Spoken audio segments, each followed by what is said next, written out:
I came to family for Christmas. My seat at the table had been given to my sister's new boyfriend.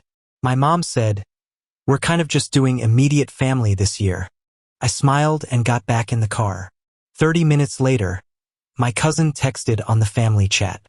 Thank God the downer left. I opened my banking app, closed the credit line, canceled the birthday caterer's final payment. At 10:11 a.m., the group chat exploded with desperate messages. Don't ignore us. My spot at the table was gone. That's not some metaphor. It was actually gone. I walked into the house on Christmas morning after a 4-hour drive from Boston. I was hauling a bag of wrapped gifts, a bottle of wine, and a pie I didn't bake, but paid $40 for at a bakery in Back Bay. Because my mom likes to say I never contribute anything. Homemade. The driveway was full, so I parked on the street and walked in, expecting the usual chaos. Kids running, someone burning bacon, my dad pretending he remembered my job title. Instead, I got silence. Not quiet. That loaded silence where people know something you don't like. Like I was early for a meeting that had already happened. Then I saw the dining table. 6 seats, name cards, and where my name should have been. Nothing. Just a coat, black, expensive-looking drape over the chair like someone already owned it. My sister's new boyfriend. I'd never seen his face before, but I'd heard about him. Real estate, motivational podcast, teeth too white to be real. There he was, laughing with my dad like they'd been golfing together for years. Before I could say anything, my mom walked in from the kitchen, saw me standing there and said, "This year, we're only having our closest family members." She didn't even blink when she said it, like I was a neighbor who dropped by uninvited. I stared at her. She went back into the kitchen. I turned around and walked out. Didn't say a word. Back in the car, I sat there with the engine running. It was 9:47 a.m. The pie was still warm. The wine bottle was sweating in the cold. My hands weren't shaking. I wasn't angry, not yet.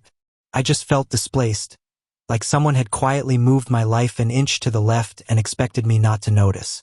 Out of habit, I opened the family group chat. The usual chaos from my cousins. Pictures of kids opening gifts. Blurry selfies with mimosas. Then Dave dropped his message. Thank God the depression is gone. LOL.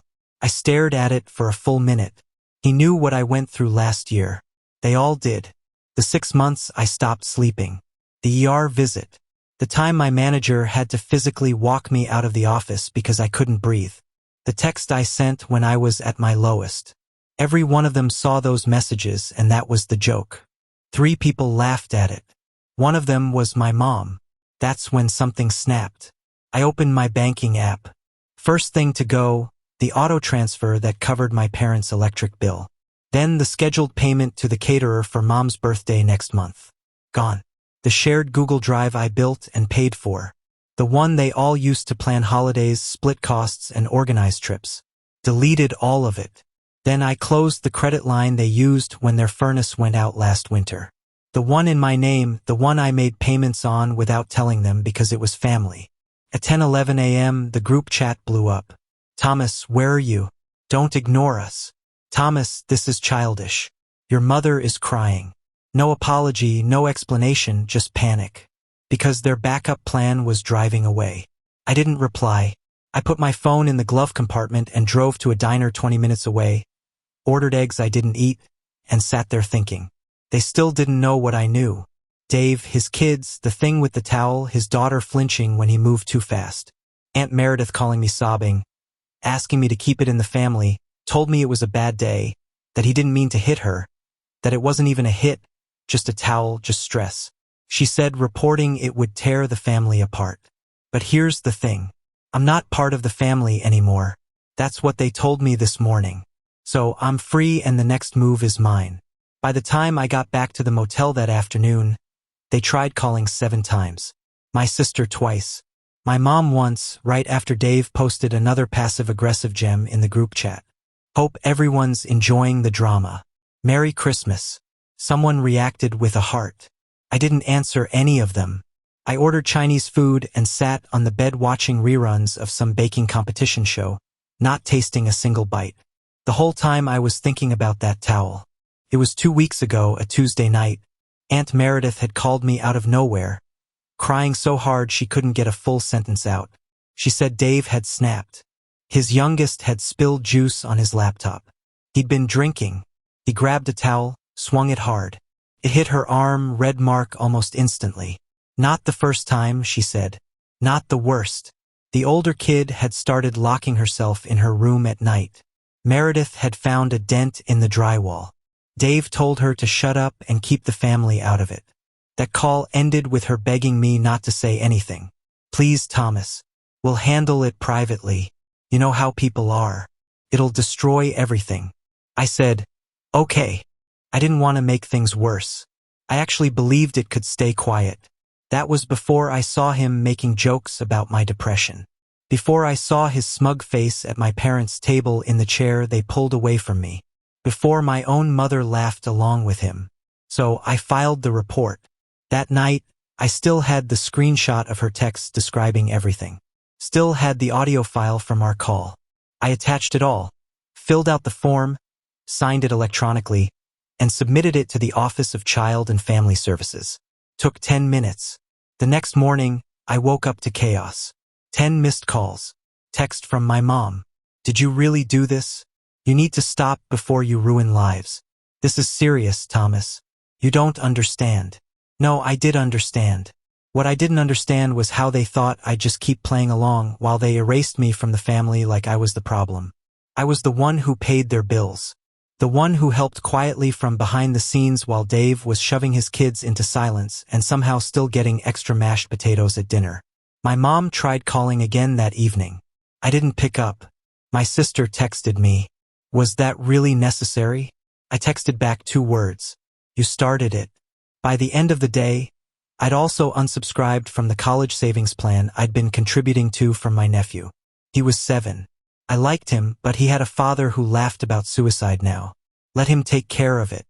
Aunt Meredith called the next morning. I picked up. She asked if I'd reported it. I told her yes. She begged me not to talk to anyone else. I asked her why. She said she didn't want the family to fall apart. I told her it already had. I wasn't trying to destroy it. I was just tired of pretending it was still worth saving. They could keep their table. I had just flipped it over. 2 days after Christmas, a letter from Child Protective Services was delivered to Dave's house. It didn't even take a full 72 hours. That's what happens when you include photos, audio, and first-hand witness statements. I knew because I called to confirm they'd received everything. The woman on the phone didn't sound surprised. She just said, "We'll be in touch with the family shortly." Like it wasn't the first time someone had submitted something on Dave. I didn't feel bad. I didn't feel anything. On the same day, my mom posted a photo of the family around the Christmas tree. My seat, still missing, had been edited out entirely. Just an empty spot between my sister and the boyfriend. The arm of the couch conveniently cropped. Everyone was smiling. The caption read, "Bless beyond measure." The real fireworks started that night. At 10:38 p.m., my phone blew up again. My sister texted first. "What the hell did you do?" Then Dave called. I let it ring out. He texted after, "You just ruined everything." I took a screenshot and replied, "No, Dave, you did at midnight." And Meredith called crying again. She said CPS showed up at her house because one of the kids had been staying there while Dave was cooling off.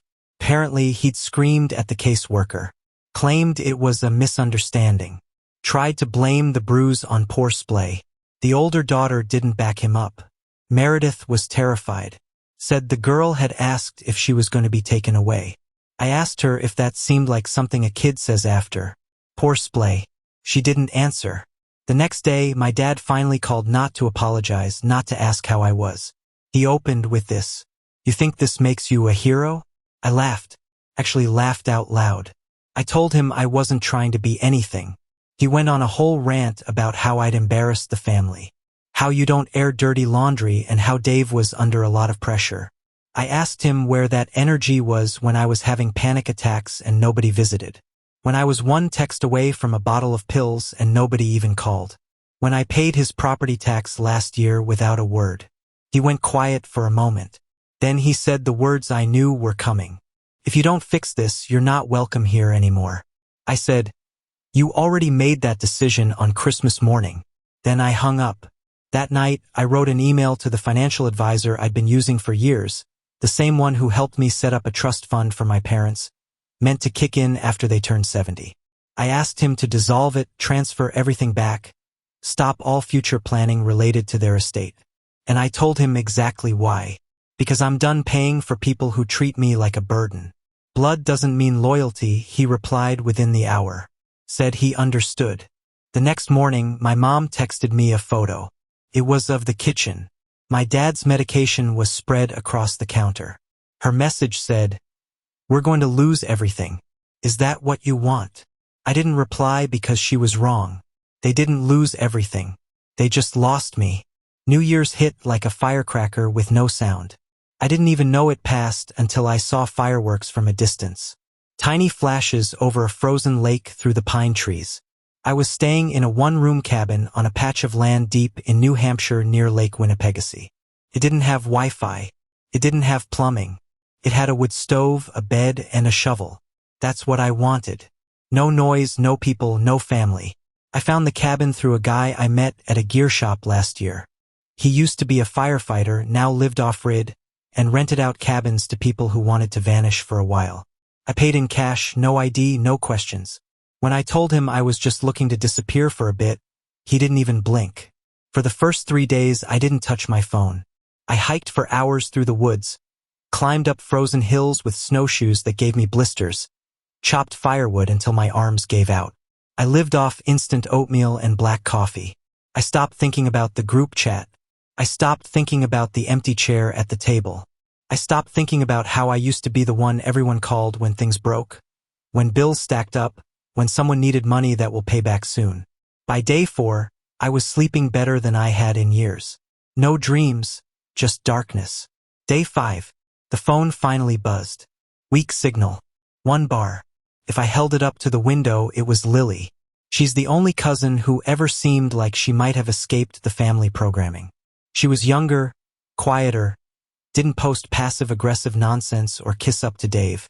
Her message was short. "Can we talk, please?" I called her. She picked up after 1 ring. "Hey," she said. "You're not going to want to hear from me, but I think you should." I listened. Snow was falling outside, the soft kind that makes snows sound. She told me everything. Dave had lost his job. CPS had visited twice. The oldest daughter had talked, said there were other times, plural, said she'd seen her little sister get shoved into a wall during an argument over toothpaste. She described bruises, screaming, locking her door at night. They pulled both girls out of the house temporarily, but it wasn't looking good for Dave. The girls were staying with Lily and her girlfriend now, safe for the first time in what sounded like years, and the family imploding. And Meredith was on the edge of a breakdown. My sister had deactivated her Instagram after people started asking questions. My mom had apparently called CPS herself, trying to clarify some things, but it was too late. The investigation had momentum now. Then Lily said something that froze me more than the wind outside. "They're all blaming you. Not Dave. Not Meredith. Not the years of silence. Me? Unbelievable." I said, "No," she said. "It's exactly what I expected. But here's why I'm calling. Your mom told Grandma you closed the trust and Dad overheard. Now everyone's freaking out. They're saying you've ruined the family financially." I almost laughed. The same people who sat around the table without me, who told me I wasn't close family while handing my seat to a guy they barely knew. Now they wanted me to come back and rescue them. Lily was quiet for a bit. Then she said, "They're scared of you now." It was a strange thing to hear, but I understood what she meant. I was no longer the quiet son who wrote checks and kept the peace. I'd become the one person they couldn't control. I had money, I had information, and I was done being useful to people who saw me as disposable. I didn't say much else, just told her I was fine, that I appreciated her looking after the girls. Before she hung up, she said, "They're going to try and get to you. Don't let them." That night, I sat by the fire, staring at the flames, and finally let the anger move through me without restraint. For the first time in my life, I wasn't trying to fix anyone else's mess. I wasn't the family's safety net. I wasn't their donor, their problem solver, their emotional landfill. I was free, but freedom isn't quiet. It isn't clean. It was time to go back. Not to ask for my seat at the table, but to remind them who pulled it out in the first place. I didn't tell anyone I was coming back. No warning, no dramatic message. Just packed my gear, left the cabin before sunrise, and made the 5-hour drive straight through. I didn't stop for food, didn't play music. Just silence and snow and one final decision growing heavier by the mile. I didn't go home. I went to Dave's. His house sat in one of those new developments where all the mailboxes match and the neighbors wave like they care. The driveway was empty. No cars, no movement inside. CPS had already done their job. I walked around back, phone in hand, snapped a few photos of the side gate that didn't lock, the broken swing set with the cracked seat, the garbage bags stacked beside the garage like no one cared anymore.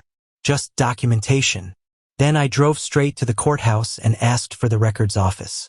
The lady behind the glass window barely looked at me when I handed her the request. I gave her my ID and a case number I'd gotten from Lily.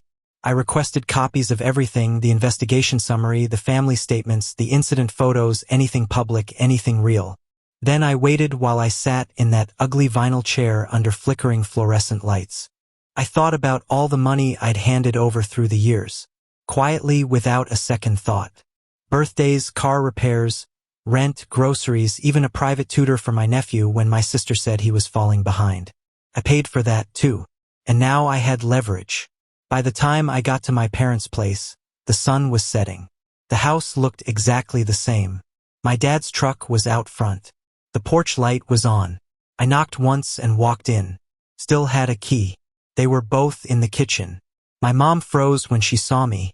My dad looked like he'd swallowed a nail. I didn't sit. I set a manila folder on the table. The top page had Dave's name in bold, followed by the phrase ongoing child welfare investigation. My mom opened it, scanned a few lines. I waited. This isn't fair. She said, "You didn't have to do this." He did. I said he just didn't expect someone would finally say something. My dad started to speak, but I cut him off. "You told me I wasn't family, that I wasn't welcome. So here's how it's going to be." I listed everything I'd pulled. No more payments, no more emergency transfers, no more contributions to birthdays, holidays, bills, or plans. The trust gone. The fallback fund I built for them in case of a medical emergency closed. And I explained why in detail. Because family isn't who you share blood with, it's who shows up when it matters. And when I was on the floor at my lowest, none of them did. They made jokes, took pictures, moved on, and when I got back up, they weren't ready for what I'd bring with me. My mom cried. My dad didn't say anything. I walked out and didn't look back. That night, Lily sent me a video. The girls laughing, baking cookies in her kitchen. They looked safe, happy, free. And for the first time in months, I felt like maybe I'd done something right. But it wasn't over. Not yet. 3 weeks passed. 3 quiet weeks. No messages from my mom. No calls from my sister. Dave vanished from every platform. His podcast gone. His real estate bio taken down. Nothing from him except silence. And I could only imagine how that silence felt with 2 kids no longer under his roof and the whole family too spineless to say his name out loud. I stayed in Boston, worked, ate better, slept through the night. I got my life back piece by piece and kept thinking maybe that was the end of it. Maybe they just stay broken and I'd finally get to be done. But families like mine don't go out quietly. One night, a call came in from an unknown number. I let it go to voicemail. Then another, then a third. I finally answered the 4th. It was my mom. Not angry, not bitter, just tired. She said they wanted to talk. Said they were all getting together. Yes, all of them. And she wanted me there. She said something that stuck. We didn't know how bad things had gotten. We didn't want to know. That's when I realized they weren't sorry for what they did. They were sorry they couldn't hide it anymore. Still, I went.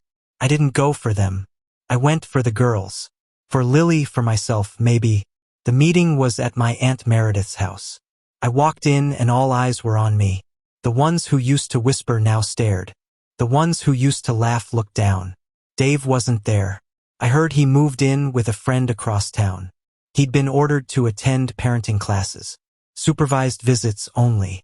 His ex had filed for full custody. Quietly. Of course, to avoid embarrassment, I let them speak first. My dad started to talk but stopped. My sister apologized for the seat, for the message, for letting things go the way they did.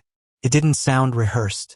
It sounded exhausted, like she'd been sitting with guilt and didn't know where to put it. Even Meredith spoke. She admitted she knew about Dave for years. She cried, called herself a coward. I didn't interrupt her. They asked what I wanted, what it would take to fix this. I told them I wasn't interested in fixing anything. I said I'd made peace with walking away, that I had no intention of resuming what we had, that I was willing to forgive, but not forget and definitely not fund. They asked if that meant I'd never be at the table again. I said I'd come if I was invited, but I wouldn't bring gifts. I wouldn't write checks. And if they ever again tried to bury a problem instead of facing it, I'd be the one dragging it into the light. They nodded. The girls stayed with Lily for good. Dave never came near them again. And slowly, awkwardly, things settled. Not healed, just settled. Now I show up for birthdays. I sit at the end of the table again. No gifts, no payments, just me. They don't ask me for help anymore, but they say thank you when I pass the salt. So I thought things were over. Not healed, not perfect, just done. Everyone had said their piece. I made it clear I wasn't funding anyone's life anymore. And honestly, I was okay with that awkward balance. I'd go to birthdays, show up empty-handed, nod politely, leave early. I was fine being the guy they felt guilty around, whatever. Then I got a letter, a real one, in the mail. No return address, just my name and my Boston address written in neat handwriting I didn't recognize. Postmarked 2 towns over from where my parents live. Inside was a single piece of paper. No greeting, no signature, just this. Check your dad's accounts. He's not as broke as he says. Ask about the renovation fund. Start with the wire from March 18, 2023. I read it 5 times. I hadn't touched my dad's accounts since I shut everything down. But when I was managing their bills, I had full access. He never changed the passwords. So yeah, I checked and it was all there. A $14,000 wire from one of my old credit lines, one that should have been closed months ago, sent directly to an account under his name, labeled home renovation. March 18th, 3 months after I helped pay off their furnace. 2 months before, he told me he couldn't afford groceries. And the best part, he hadn't used it for the house. Not $1. The account was active, sitting there almost untouched. I checked the balance.